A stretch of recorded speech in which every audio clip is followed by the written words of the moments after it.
YouTube, what is up everybody, Tabby here. Welcome my friends to a brand new video here on the channel. Thanks a lot for tuning in. Very briefly before we get into the main topic of today's video, I would like to take this opportunity to thank you guys for helping me to reach my goal of 300 subscribers on this channel before the New Year's Day. We have done it all together. If it wasn't for your support, watching the videos, leaving comments, leaving likes, or just plain and simply, as I said, watching the videos, this would not have been possible.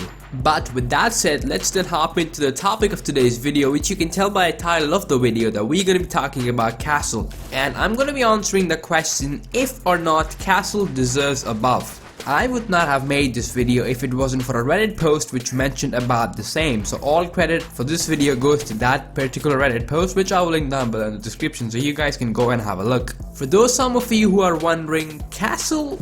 Buffing Castle? What in the hell are you thinking, Tabby? Let me tell ya, Castle's pick rate is extremely abysmal, and we have to believe that, and that is the harsh truth. You guys, you decide watching this video, how many times do you see people playing as Castle? Or I ask you this question, how many times do you play as Castle on a given day? And I'm sure the answer is not a whole lot, unless you just unlocked him, obviously.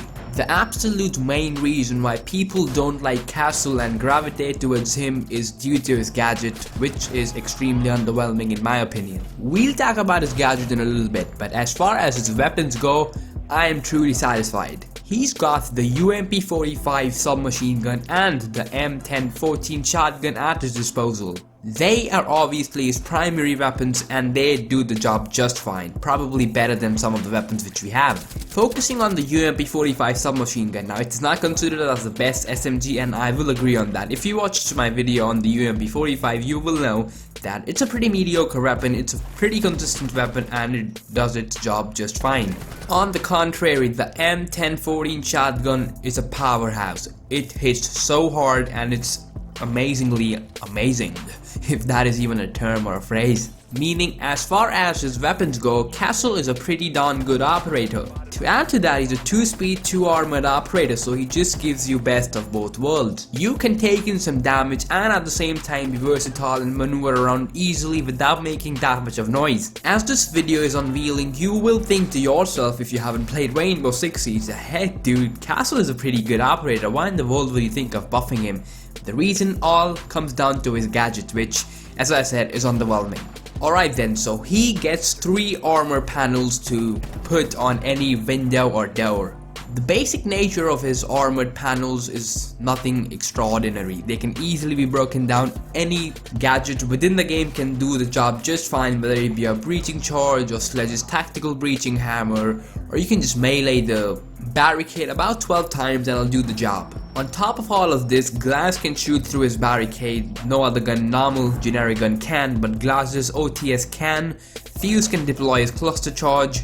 And as I said, opening through the Castle barricade is just no problem. Almost 90% of the operators, the attacking operators, have the means to do it. Referencing back to the Reddit post, it mentioned some ways in which Castle can be buffed wherein he becomes a better operator, a more viable option, but is nowhere near overpowered, because let's not forget, and we talked about it a whole lot already, apart from his gadget, he's a pretty darn good operator. The first suggestion being that he should come equipped with 4 armored panels instead of 3 which he currently gets. Personally for me, this would be an okay-ish solution, nothing too significant to be happy about, as we already discussed that getting through these barricades is like nobody's business. But let's not forget, something is always better than nothing. The second suggestion being, which I want to tell you that this one is my favorite one, and if this is implemented within the game, I will honestly be really happy about it. But what if the length of his armored barricades run all the way down, simply meaning that drones cannot just get through it? Droning on attack is a very important element within Rainbow Six Siege. I abuse the heck out of it every time I use all of my drones. I mean, 2 of them obviously is what you get, but I always use them, I always make them count, and if I'm denied that, dude, that will suck. As of today, there are only 2 major ways of countering drones. Number 1, mute, obviously the best, and number 2, you can shoot down the drones. I wanna hear it from you guys. What do you think about the second suggestion of the Castle barricades running all the way down so that drones cannot get through it? And for the final suggestion, which was written on the Reddit post, which I highly doubt will ever come, but regardless I'll cover it in the video and let you guys know of it. So it basically goes along the lines of, what if we limit the ways in which you can go through castle barricades? For example, your breaching charges would not work, fuses cluster charges would not work, if you are using sledge you gotta hammer it up about 5-6 times to break it open,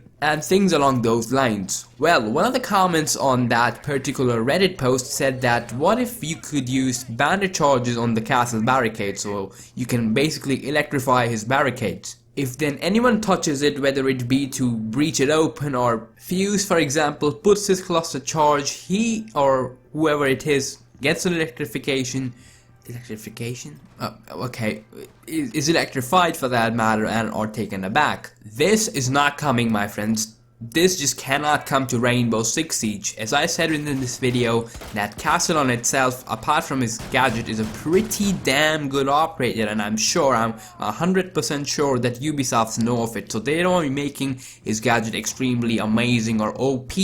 And if this were the case, if they end up doing this wherein Bandit can put his bandit charges near the castle barricades, dude, it's gonna mess up things. Anyways, that then leaves the question that, does castle deserve a buff? And my answer to that is yes, he does, only in the way in which his castle barricades run all the way down so that drones can't get through it. And perhaps, you know, maybe just perhaps give him that 4th barricade. Honestly, to me won't be a huge deal, but again, I'm just repeating myself, something is better than nothing. Will this buff which I just talked about be too much? I guess not, because as I said, and as you guys know, that his pick rate is just very poor, and this is gonna bump it up a little bit at least. That about then wraps it up for today's video, but your guys' job ain't over, because you gotta go in the comment section and let me know of what are your thoughts on Castle. Do you like him or not so much, or a way in which you think he can be buffed or nerfed?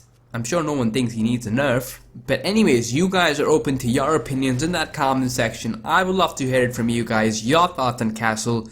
Thank you for watching this video. Our aim right here is to cross 15 likes. That's all I ask for. But anyways guys, it's been Tabby here. And until next time, you got it. Farewell.